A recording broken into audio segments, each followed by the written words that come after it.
If you're a man in Australia, you'd be fully aware of the anti-male rhetoric currently occurring in the Australian government and the media regarding violence against women. One would think there are only male criminals in Australia, which is obviously and rationally not true. Obviously, the vast majority of men are not criminals, so to make us all feel guilty over this is insulting. For example, MPs Amanda Rishworth, Minister for Social Services, and Justine Elliot, Assistant Minister for the Prevention of Family Violence, just yesterday released a statement titled "Investing to Help Keep Women and Children Safe." They promised to lead the development of national evidence-based standards for men's behaviour change programs. They will find services designed to break the intergenerational transmission of violence and programs that work with men, including men's behaviour change, and will develop evidence-based standards for men's behaviour change. As I said, rationally, we all know that it's not just men committing crimes, but for some reason, only the behaviour of men needs to be changed. This is bordering on dystopian.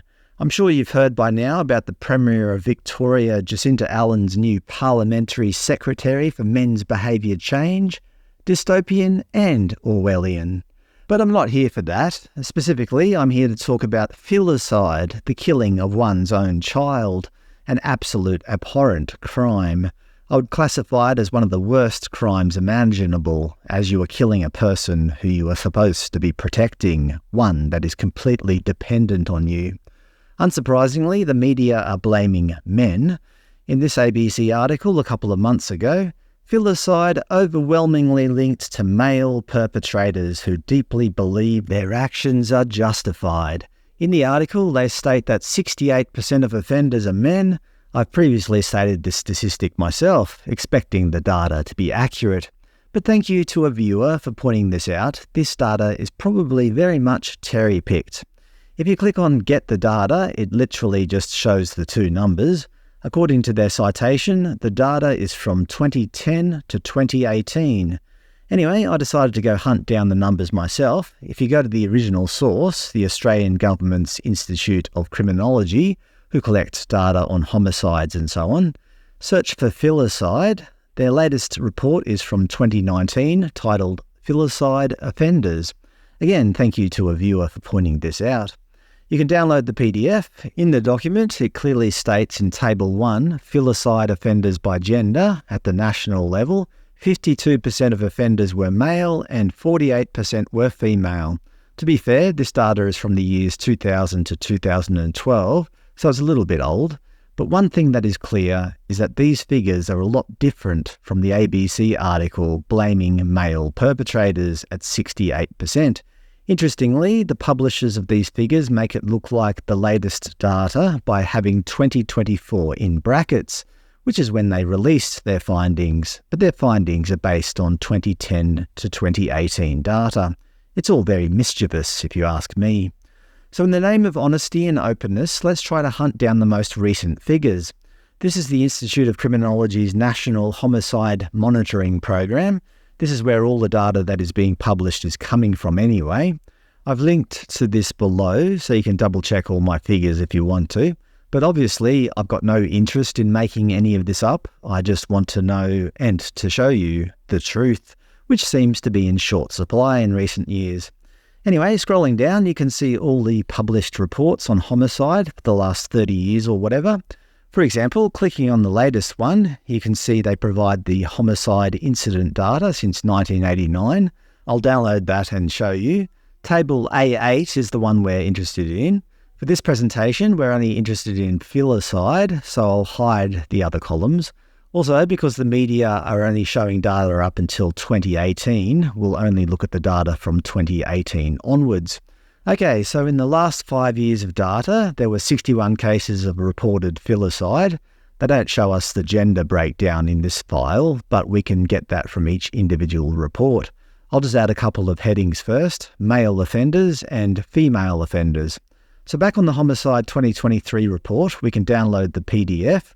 The table we're interested in is Table 29, Primary Offenders by Homicide, Classification and Sex. We can see for filicide that 3 males and 8 females murdered their children in that period. Let's add that to our spreadsheet. Yep, 3 and 8 adds up to 11.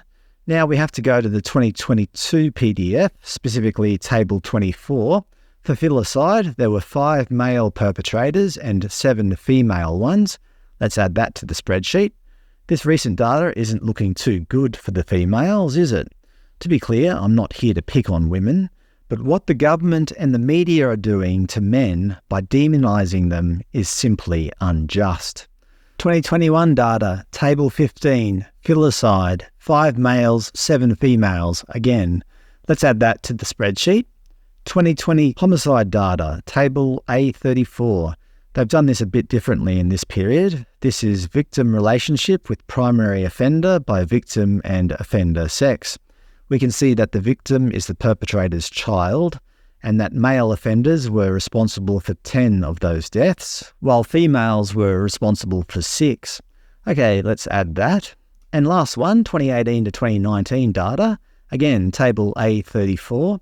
For child victims, 7 were killed by their fathers, while 7 were killed by their mothers. A nice even split to end with.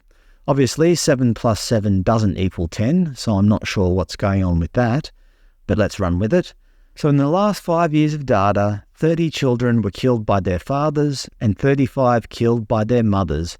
In percentage terms, that's 46% to approximately 54%. That wasn't hard, was it? One would think that using the latest data would be more relevant to society than using older data, don't you think? Then why didn't they include it in their 2024 research paper? I think I know why. Because then they couldn't say, filicide overwhelmingly linked to male perpetrators. It's quite disgusting what they're doing, I think. They're not quite lying, but it is deceitful.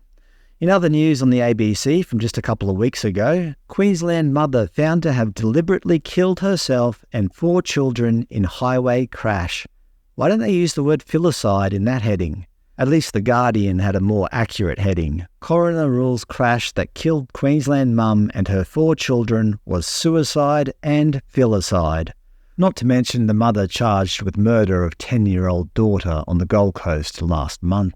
Look, as I said, I'm not here to demonise females, but instead of the government and the media demonising males, why can't they just say, killing your children is wrong no matter who you are?